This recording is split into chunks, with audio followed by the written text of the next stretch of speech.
Happy Tuesday. This is a fucking mess. If I ever want to get bangs again, tell me no. Because on hair wash days, which will be tomorrow because I'm not doing that today. On hair wash days, it is rough looking. Got my dog. He's grumpy. Yeah, okay. Emma by Jane Austen. Slowly but surely, we're getting through this damn book. This is chapter 43. I have my One Direction t-shirt on. I'm not a fan of my hair. Not a fan of the hair.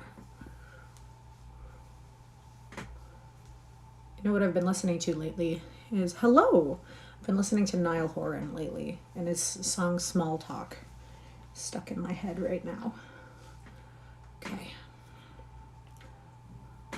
This is really something. You know, I used to get dolled up to come on camera, and then I was like, really, who gives a shit? But maybe what I should be doing is my hair. As you can see, I don't want to be bald. Happy Waffle Day. You know, I appreciate you always coming on here and telling me what day it is. I do. It's fantastic. So chapter 43. Emma. Chapter 43. Take a shot every time I say that.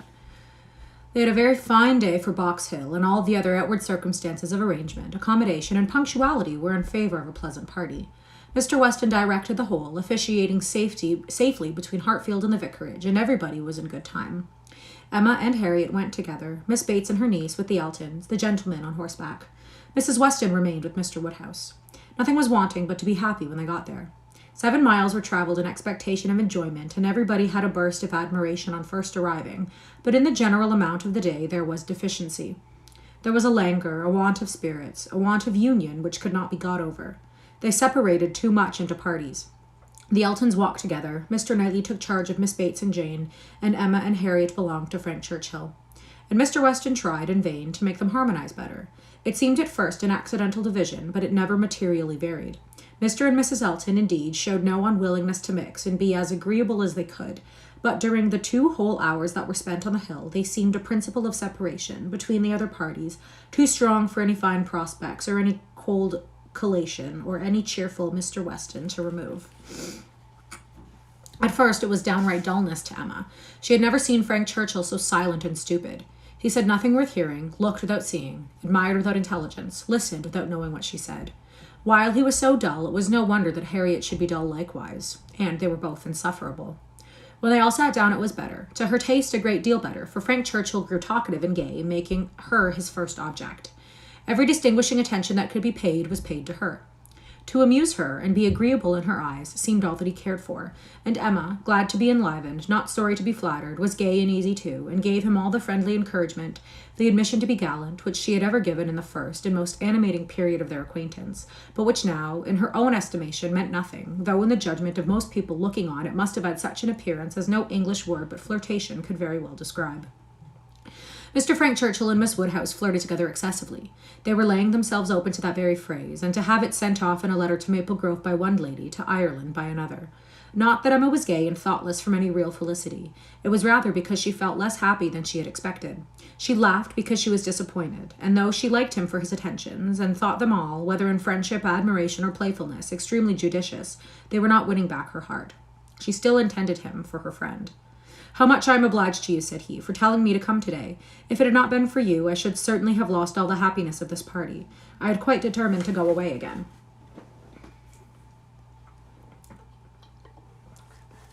"Yes, you were very cross. I do not know what about, except that you were too late for the best strawberries. I was a kinder friend than you deserved. But you were humble. You begged hard to be commanded to come." "Don't say I was cross. I was fatigued. The heat overcame me." "It is hotter today." "Not to my feelings. I am perfectly comfortable today." "You are comfortable because you are under command." "Your command?" "Yes." "Perhaps I intended you to say so, but I meant self-command. You had, somehow or other, broken bounds yesterday and run away from your own management, but today you are got back again, and as I cannot always be with you, it is best to believe your temper under your own command rather than mine." "It comes to the same thing. I have no self-command without a motive. You order me whether you speak or not, and you can always be with me. You are always with me. Dating from 3 o'clock yesterday, my perpetual influence could not begin earlier, or you would not have been so much out of humour before." 3 o'clock yesterday? That is your date. I had thought I had seen you first in February. Your gallantry is really unanswerable, but, lowering her voice, nobody speaks except ourselves, and it is rather too much to be talking nonsense for the entertainment of 7 people. Hello? I say nothing of which I am ashamed, replied he, with lively impudence. I saw you first in February. Let everybody on the hill hear me if they can. Let my accent swell to Mickleham on one side and Dorking on the other. I saw you first in February. And then, whispering, our companions are excessively stupid. What shall we do to rouse them? Any nonsense will serve. They shall talk. Ladies and gentlemen, I am ordered by Miss Woodhouse, who, wherever she is, presides, to say that she desires to know what you are all thinking of. Some laughed and answered good-humouredly. Miss Bates said a great deal. Mrs. Elton swelled at the idea of Miss Woodhouse's presiding. Mr. Knightley's answer was the most distinct. Is Miss Woodhouse sure that we would like to hear what we are all thinking of? Oh, no, no, cried Emma, laughing as carelessly as she could. Upon no account in the world. It is the very last thing I would stand the brunt of just now. Let me hear anything rather than what you are all thinking of.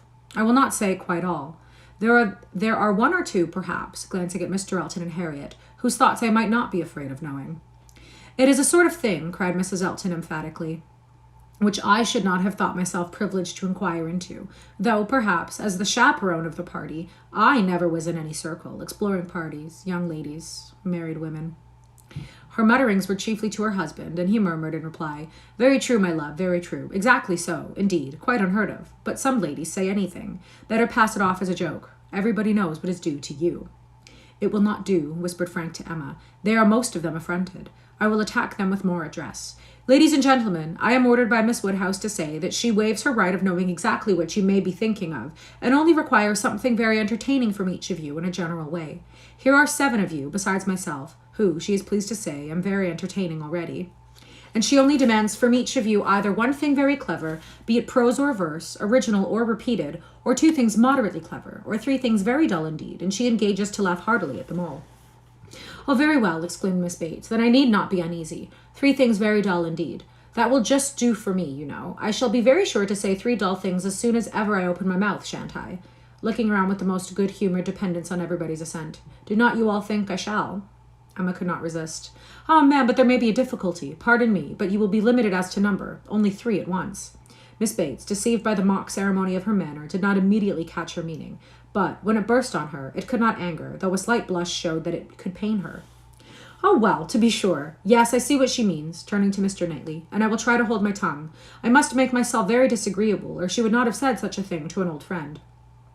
I like your plan, cried Mr. Weston. Agreed. I will do my best. I am making a conundrum. How will a conundrum reckon? Low, I am afraid, sir, very low, answered his son. But we shall be indulgent, especially to anyone who leads the way. No, no, said Emma. It will not reckon low. A conundrum of Mr. Weston shall clear him and his next neighbour. Come, sir, pray, let me hear it. I doubt its being very clever myself, said Mr. Weston. It is too much a matter of fact, but here it is. What 2 letters of the alphabet are there that express perfection? What 2 letters express perfection? I am sure I do not know. Oh, you will never guess. You, to Emma. I am certain you will never guess. I will tell you. M and A. Emma. Do you understand? Understanding and gratification came together. It might be a very indifferent piece of wit, but Emma found a great deal to laugh at and enjoy in it, and so did Frank and Harriet. It did not seem to touch the rest of the party equally. Some looked very stupid about it, and Mr. Knightley gravely said, This explains a sort of clever thing that is wanted, and Mr. Weston has done very well for himself, but he must have knocked up everybody else. Perfection should not have come quite so soon. Oh, for myself, I protest I must be excused, said Mrs. Elton. I really cannot attempt. I am not at all fond of the sort of thing. I had an acrostic once sent to me upon my own name, which I was not at all pleased with. I knew who it came from. An abominable puppy. You know who I mean, nodding to her husband. These kinds of things are very well at Christmas, when one is sitting round the fire, but quite out of place, in my opinion, when one is exploring about the country in summer. Miss Woodhouse must excuse me. I am not one of those who have witty things at everybody's service. I do not pretend to be a wit. I have a great deal of vivacity in my own way, but I really must be allowed to judge when to speak and when to hold my tongue. Pass us, if you please, Mr. Churchill. Pass Mr. E., Knightley, Jane, and myself. We have nothing clever to say. Not one of us. Yes, pray pass me, added her husband, with a sort of sneering consciousness. I have nothing to say that can entertain Miss Woodhouse, or any other young lady. An old married man, quite good for nothing. Shall we walk, Augusta? With all my heart. I am really tired of exploring so long on one spot. Come, Jane, take my other arm. Jane declined it, however, and the husband and wife walked off. Happy couple, said Frank Churchill as soon as they were out of hearing. How will they suit one another? Very lucky, marrying as they did, upon an acquaintance formed only in a public place. They only knew each other, I think, a few weeks in Bath. Peculiarly lucky, for as to any real knowledge of a person's disposition that Bath, or any public place can give, it is all nothing. There can be no knowledge. It is only by seeing women in their own homes, among their own set, just as they always are, that you can form any just judgment. Short of that, it is all guess and luck, and will generally be ill luck. How many a man has committed himself on a short acquaintance and rooted all the rest of his life. Miss Fairfax, who had seldom spoken before, except among her own confederates, spoke now. Such things do occur, undoubtedly. She was stopped by a cough. Frank Churchill turned towards her to listen. You were speaking, said he, gravely. She recovered her voice. I was only going to observe that though such unfortunate circumstances do sometimes occur both to men and women, I cannot imagine them to be very frequent. A hasty and imprudent attachment may arise, but there is generally time to recover from it afterwards. I would be understood to mean that it can be only weak, irresolute characters, whose happiness must always be at the mercy of chance, who will suffer an unfortunate acquaintance to be an inconvenience, an oppression forever. He made no answer, merely looked and bowed in submission, and soon afterwards said in a lively tone, Well, I have so little confidence in my own judgment that whenever I marry, I hope somebody will choose my wife for me. Will you? Turning to Emma. Will you choose a wife for me? I am sure I should like anybody fixed on by you. You provide for the family, you know, with a smile at his father. Find somebody for me. I am in no hurry. Adopt her. Educate her. And make her like myself. By all means, if you can. Very well. I undertake the commission. You shall have a charming wife. She must be very lively and have hazel eyes. I care for nothing else. I shall go abroad for a couple weeks, and when I shall return, I shall come to you for my wife. Remember. Emma was in no danger of forgetting. It was a commission to touch every favorite feeling. Would not Harriet be the very creature described? Hazel Eyes accepted. 2 years more might make her all that he wished. He might even have Harriet in his thoughts at this moment. Who could say? Referring the education to her seemed to imply it. Now, ma'am, said Jane to her aunt, shall we join Mrs. Elton? If you please, my dear, with all my heart. I am quite ready. I was ready to have gone with her, but this will do just as well. We shall soon overtake her. There she is. No, that's somebody else. That's one of the ladies in the Irish car party, not at all like her. Well, I declare. They walked off, followed in half a minute by Mr. Knightley. Mr. Weston, his son, Emma, and Harriet only remained, and the young men's spirits now rose to a pitch almost unpleasant. Even Emma grew tired at last of flattery and merriment, and wished herself rather walking quietly about with any of the others, or sitting almost alone and quite unattended to, in tranquil observation of the beautiful views beneath her. The appearance of the servants looked out for them to give notice of the carriage was a joyful sight, and even the bustle of collecting and preparing to depart, and the solicitude of Mrs. Elton's to have her carriage first, were gladly endured, and the prospect of the quiet drive home, which was to close the very questionable enjoyments of this day of pleasure. Such another scheme, composed of so many ill-assorted people, she hoped never to be betrayed into again. While waiting for the carriage, she found Mr. Knightley by her side. He looked around as if to see that no one were near, and said, Emma, I must once more speak to you as I have been used to do, a privilege rather endured than allowed, perhaps, but I must still use it.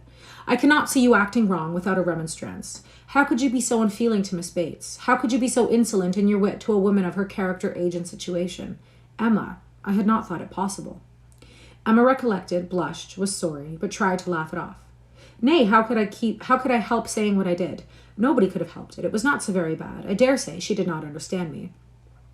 I assure you she did. She felt your full meaning. She has talked of it since. I wish you could have heard how she talked of it, with what candor and generosity. I wish you could have heard her honoring your forbearance and being able to pay her such attentions as she was forever receiving from yourself and your father when her society must be so irksome. Oh, cried Emma, I know there is not a better creature in the world, but you must allow that what is good and what is ridiculous are most unfortunately blended in her. They are blended, said he, I acknowledge, and, were she prosperous, I could allow much for the occasional prevalence of the ridiculous over the good. Were she a woman of fortune, I would leave every harmless absurdity to take its chance. I would not quarrel with you for any liberties of manner. Were she your equal in situation, but, Emma, consider how far this is from being the case. She is poor. She has sunk from the comforts she was born into, and, if she lived to old age, must probably sink more. Her situation should secure your compassion. It was badly done indeed. You, whom she had known from an infant, whom she had seen grow up from a period when her notice was an honor, to have you now, in thoughtless spirits and the pride of the moment, laugh at her, humble her, and before her niece too, and before others, many of whom, certainly some, would be entirely guided by your treatment of her. This is not pleasant to you, Emma, and it is very far from pleasant to me, but I I will tell you truths while I can, satisfied with proving myself your friend by very faithful counsel, and trusting that you will some time or other do me greater justice than you can do now." While they talked, they were advancing towards the carriage. It was ready, and, before she could speak again, he had handed her in. He had misinterpreted the feelings which had kept her face averted and her tongue motionless. They were combined only of anger against herself, mortification, and deep concern. She had not been able to speak, and, on entering the carriage, sunk back for a moment overcome. Then, reproaching herself for having taken no leave, making no acknowledgment, parting in apparent sullenness, she looked out with voice and hand eager to show a difference. But it was too late. He had turned away, and the horses were in motion. She continued to look back, but in vain, and soon, with what appeared unusual speed, they were halfway down the hill, and everything left far behind. She was vexed beyond what could have been expressed, almost beyond what she could conceal. Never had she felt so agitated, mortified, grieved at any circumstance in her life. She was most forcibly struck. The truth of this representation there was no denying. She felt it at her heart. How could she have been so brutal, so cruel to Miss Bates? How could she have exposed herself to such ill opinion in anyone she valued? And how suffer him to leave her without saying one word of gratitude, of concurrence, of common kindness? Time did not compose her. As she reflected more, she seemed to feel it more. She had never felt so depressed. Happily, it was not necessary to speak. There was only Harriet, who seemed not in spirits herself, fagged, and very willing to be silent, and Emma felt the tears running down her cheeks almost all the way home, without being at any trouble to check them, extraordinary as they were. Chapter 44. The wretchedness of a scheme to Box Hill was in Emma's thoughts all the evening. How it might be considered by the rest of the party, she could not tell. They, in their different homes and their different ways, might be looking back on it with pleasure, but in her view it was a morning more completely misspent, more totally bare of rational satisfaction at the time, and more to be abhorred in recollection than any she had ever passed. A whole evening of backgammon with her father was felicity to it. There, indeed, lay real pleasure, for there she was giving up the sweetest hours of the 24 to his comfort, and feeling that, unmerited as might be the degree of his fond affection and confiding esteem, she could not, in her general conduct, be open to any severe reproach. As a daughter, she hoped she was not without a heart. She hoped no one could have said to her, "How could you be so unfeeling to your father?" I will tell you the truths while I can. Miss Bates should never again, no, never. If attention in future could do away the past, she might hope to be forgiven. She had been often remiss, her conscience told her so, remiss, perhaps, more in thought than fact, scornful and ungracious. But it should be so no more. In the warmth of true contrition, she would call upon her the very next morning, and it should be the beginning, on her side, of a regular, equal, kindly intercourse. She was just as determined when the morrow came, and went early, that nothing might prevent her. It was not unlikely, she thought, that she might see Mr. Knightley in her way, or perhaps he might come in while she were paying her visit. She had no objection. She would not be ashamed of the appearance of the penitent, so justly and truly hers. Her eyes were towards Donwell as she walked, but she saw him not. The ladies were all at home. She had never rejoiced at the sound before, nor ever entered before the passage, nor walked up the stairs, with any wish of giving pleasure, but in conferring obligation, or of deriving it, except in subsequent ridicule. There was a bustle on her approach, a good deal of moving and talking. She heard Miss Bates's voice. Something was to be done in a hurry. The maid looked frightened and awkward. She hoped she would be pleased to wait a moment, and then ushered her in too soon. The aunt and niece both seemed escaping into the adjoining room. Jane had a distinct glimpse of, looking extremely ill, and before the door had shut them out, she heard Miss Bates saying, "Well, my dear, I shall say you are laid down upon the bed, and I am sure you are ill enough." Poor old Miss Bates, civil and humble as usual, looked as if she did not quite understand what was going on. "I am afraid Jane is not very well," said she, "but I do not know. They tell me she is well. I dare say my daughter will be here presently, Miss Woodhouse. I hope you find a chair. I wish Hetty had not gone. I am very little able. Have you a chair, ma'am? Do you sit where you like? I am sure she will be here presently." Emma seriously hoped she would. She had a moment's fear of Miss Bates keeping away from her. But Miss Bates soon came, very happy and obliged, and Emma's conscience told her that there was not the same cheerful volubility as before, less ease of look and manner. A very friendly inquiry after Miss Fairfax, she hoped, might lead the way to return of old feelings. The touch seemed immediate. "Oh, Miss Woodhouse, how kind you are! I suppose you have heard, and are come to give us joy. This does not seem much like joy, indeed, in me," twinkling away a tear or two, "but it will be very trying for us to part with her after having had her so long, and she has had a dreadful headache just now, writing all the morning. Such long letters, you know, to be written to Colonel Campbell and Mrs. Dixon. My dear," said I, "you will blind yourself," for tears were in her eyes perpetually. One cannot wonder. It is a great change, and though she is amazingly fortunate, such a situation, I suppose, as no young woman before ever met with on first going out. Do not think us ungrateful, Miss Woodhouse, for such surprising good fortune," again dispersing her tears. "But, poor dear soul, if you were to see what a headache she has, When one is in great pain, one cannot feel any blessing quite as it may deserve. She is as low as possible. To look at her, nobody would think how delighted and happy she is to have secured such a situation. You will excuse her not coming to you. She is not able. She has gone into her own room. I want her to lie down upon the bed. My dear, said I shall say you are laid down upon the bed. But, however, she is not. She is walking about the room. But now that she has written her letters, she says she shall soon be well. She is extremely sorry to miss seeing you, Miss Woodhouse, but your kindness will excuse her. You were kept waiting at the door. I was quite ashamed, but somehow there was a little bustle, for it so happened that we had not heard the knock until you were on the stairs. We did not know anybody was coming. It is only Mrs. Cole, said I, depend upon it. Nobody else would come so early. Well, said she, it must be born some time or other, and it may as well be now. But then Patty came in and said it was you. Oh, said I, it is Miss Woodhouse. I am sure you would like to see her. I can see nobody, said she, and up she got and would go away, and that was what made us keep you waiting, and extremely sorry and ashamed we were. If you must go, my dear, said I, you must, and I will say you are laid down upon the bed. Emma was most sincerely interested. Her heart had been long growing kinder towards Jane, and this picture of her present sufferings acted as a cure of every former ungenerous suspicion, and left her nothing but pity, and the remembrance of the less just and less gentle sensations of the past obliged her to admit that Jane might very naturally resolve on seeing Mrs. Cole or any other steady friend, when she might not bear to see herself. She spoke as she felt, with earnest regret and solicitude, sincerely wishing that the circumstances which she collected from Miss Bates to be now actually determined on might be as much for Miss Fairfax's advantage and comfort as possible. It must be a severe trial to them all. She had understood it was to be delayed till Colonel Campbell's return.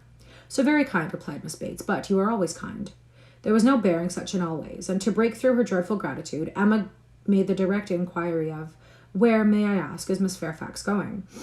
To a Miss Smallridge, charming woman, most superior, to have the charge of her 3 little girls, delightful children. Impossible that any situation could be more replete with comfort, if we except, perhaps, Mrs. Suckling's own family and Mrs. Bragg's, but Miss Smallridge is intimate with both, and in the very same neighbourhood. Lives only 4 miles from Maple Grove. Jane will be only 4 miles from Maple Grove. Mrs. Elton, I suppose, has been the person to whom Miss Fairfax owes... Yes, our good Mrs. Elton, the most indefatigable true friend. She will not take a denial. She would not let Jane say no, for when Jane first heard of it was the last day before yesterday, the very morning we were at Donwell. When Jane first heard of it, she was quite decided against accepting the offer, and for the reasons you mention. Exactly as you say, she had made up her mind to close with nothing till Colonel Campbell's return, and nothing should induce her to enter into any engagement at present.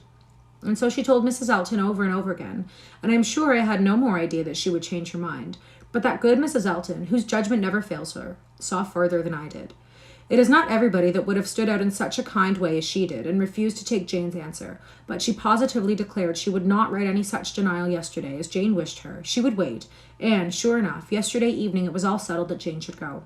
Quite a surprise to me. I had not the least idea. Jane took Mrs. Elton aside and told her at once that upon thinking over the advantages of Mrs. Smallridge's situation, she had come to the resolution of accepting it. I did not know a word of it till it was all settled. You spent the evening with Mrs. Elton? Yes, all of us. Mrs. Elton would have us come. It was settled so upon the hill while we were walking about with Mr. Knightley. You must all spend your evening with us, said she. I positively must have you all come. Mr. Knightley was there too, was he? No, not Mr. Knightley. He declined it from the first, and though I thought he would come, because Mrs. Elton declared that she would not let him off, he did not. But my mother, and Jane and I were all there, and a very agreeable evening we had. Such kind friends, you know. Miss Woodhouse, one must always find agreeable, though everybody seemed rather fagged after the morning's party. Even pleasure, you know, is fatiguing, and I cannot say that any of them seemed very much to have enjoyed it. However, I shall always think of it as a very pleasant party, and feel extremely obliged to the kind friends who included me in it. Miss Fairfax, I suppose, though you were not aware of it, had been making up her mind the whole day. I dare say she had. Whenever the time may come, it must be unwelcome to her and all her friends, but I hope her engagement will have every alleviation that is possible. I mean, as to the character and manners of the family. Thank you, dear Miss Woodhouse. Yes, indeed, there is everything in the world that can make her happy in it. Except the Sucklings and Braggs, there is not such another nursery establishment so liberal and elegant in all Mrs. Elton's acquaintance. Mrs. Smallridge, a most delightful woman, a style of living almost equal to Maple Grove. And as to the children, except the little Sucklings and the little Braggs, there are not such elegant, sweet children anywhere. Jane will be treated with such regard and kindness. It will be nothing but pleasure, a life of pleasure. And her salary! I really cannot venture to name her salary to you, Miss Woodhouse. Even you, used as you are to a great sum, would hardly believe that so much could be given to a young person like Jane. Oh, madam, cried Emma, if other children are at all like what I remember to have been myself, I should think 5 times the amount of what I have ever yet heard named as a salary on such occasions, dearly earned. You are so noble in your ideas. And when is Miss Fairfax to leave you? Very soon indeed. That's the worst of it. Within a fortnight. Miss Smallridge is in such a great hurry. My poor mother does not know how to bear it. So then I try to put it out of her thoughts and say, come, ma'am, let us not think of it any more. Her friends must be all sorry to lose her, and will not Colonel and Mrs. Campbell be sorry to find that she has engaged herself before their return? Yes, Jane says she is sure they will, but yet this is such a situation as she cannot feel herself justified in declining. I was so astonished when she first told me that she had been saying to Mrs. Elton, and when Mrs. Elton at that moment came congratulating me upon it. It was before tea. No, it could not be before tea, because we were just going to cards. And yet it was before tea, because I remember thinking, oh, no, now I recollect. Now I have it. Something happened before tea, but not that. Mr. Elton was called out of the room before tea. Old Johnny Abdy's son wanted to speak with him. Poor old John. I have a great regard for him. He was clerk to my poor father 27 years, and now, poor old man, he is bedridden, and very poorly with the rheumatic gout in his joints. I must go and see him today, and so will Jane, I am sure, if she gets out at all. And poor John's son came to talk to Mr. Elton about relief from the parish. He is very well to do himself, you know, being headman at the Crown, ostler, and everything of that sort, but still he cannot keep his father without some help. And so, when Mr. Elton came back, he told us what John Ostler had been telling him, and then it came out about the chaise having been sent to Randall's, and to take Mr. Frank Churchill to Richmond. That was what happened right before tea. It was after tea that Jane spoke to Mrs. Elton. Miss Bates would hardly give Emma time to say how perfectly this new circumstance was to her, but as without supposing it possible that she could be ignorant of any of the particulars of Mr. Frank Churchill's going, she proceeded to give them all. It was of no consequence. What Mr. Elton had learned from the ostler on the subject, being the accumulation of the ostler's own knowledge and the knowledge of the servants at Randall's, was that a messenger had come over from Richmond Hill soon after the return of the party from Box Hill. I think I said Richmond Hill, it's just Richmond. What Mr. Elton had learned from the ostler on the subject, being the accumulation of the ostler's own knowledge and the knowledge of the servants at Randall's, was that a messenger had come over from Richmond soon after the return of the party from Box Hill, which messenger, however, had been no more than was expected, and that Mr. Churchill had sent his nephew a few lines containing, upon the whole, a tolerable account of Mrs. Churchill, and only wishing him not to delay coming back beyond the next morning early, but that Mr. Frank Churchill, having resolved to go home directly, without waiting at all, and his horse seeming to have got a cold, Tom had been sent off immediately for the Crown chaise, and the ostler had stood out and seen it pass by, the boy going a good pace and driving very steady. There was nothing in all this either to astonish or interest, and it caught Emma's attention only as it united with the subject which already engaged her mind. The contrast between Miss Churchill's importance in the world and Jane Fairfax's struck her. One was everything, the other nothing, and she sat musing on the difference of a woman's destiny, and quite unconscious on what her eyes were fixed, till roused by Miss Bates, saying, I see what you are thinking of, the pianoforte. What is to become of that? Very true. Poor dear Jane was talking of it just now. You must go, said she. You and I must part. You will have no business here. Let it stay, however, said she. Give it house room till Colonel Campbell comes back. I shall talk about it to him. He will settle for me. He will help me out of all my difficulties. And to this day, I do believe, she knows not whether it was his present or his daughter's.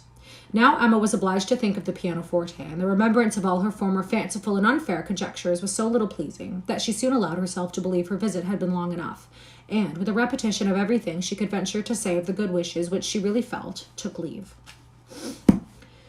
Okay, that's all for today. Thank you for joining me. Thank you to the new follower that I gained. I really appreciate that. I have a YouTube channel, K.A. Reads Classics, all one word, no space, same name as this channel. And I will upload this video and all the rest, and I will be back tomorrow. Thank you very much. Thank you very much. I hope you have a great day, and thanks for reading with me. Bye.